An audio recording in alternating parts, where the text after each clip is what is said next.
আমাকে 2 মিনিট বলবেন তো? আমি কই যাবো? আমাকে হাত দিচ্ছেন কেন? আমি টাকা দিচ্ছেন কেন? আপনি কে হাত দিচ্ছেন কেন? আপনি কে হাত দিচ্ছেন কেন? আরে আজব, আপনি আমাকে হাত দিচ্ছেন কেন? আমি আরে ভাই, আমার গণতান্ত্রিক অধিকার নেই। সাংবিধানিক অধিকার আছে ভাইয়া। আপনি আমার অ্যারেস্ট করছেন। আরে ভাই, ধাক্কাচ্ছেন কেন?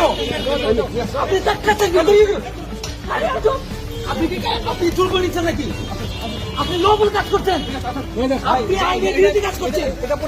আমার সাংবিধানিক অনুষ্ঠানে আমি কাজ করছি। আপনি arrest করছেন কেন? আরে ভাই, আপনি আন্দোলন করছেন কেন? আরে ভাই, আপনি লবল কাজ করছেন। আজব, আপনি কেমন গেলেন? আরে ভাই, আমার অপরাধ কি? অপরাধ কি বলবেন? আরে অপরাধ বলবেন না। ভাই, ধাক্কাচ্ছেন কেন? আপনি আমাকে অপরাধ কি বলবেন না? আপনি টাকা দিয়ে কেন? টাকা দিয়েছেন কেন? আপনি আইন বিরোধী কাজ করছেন। আমি ইনফরমেশন দিয়েছি, আইন বিরোধী কাজ করছেন কেন? আগে থেকে আমাদের গঠনমূলক পদ্ধতি ছিল।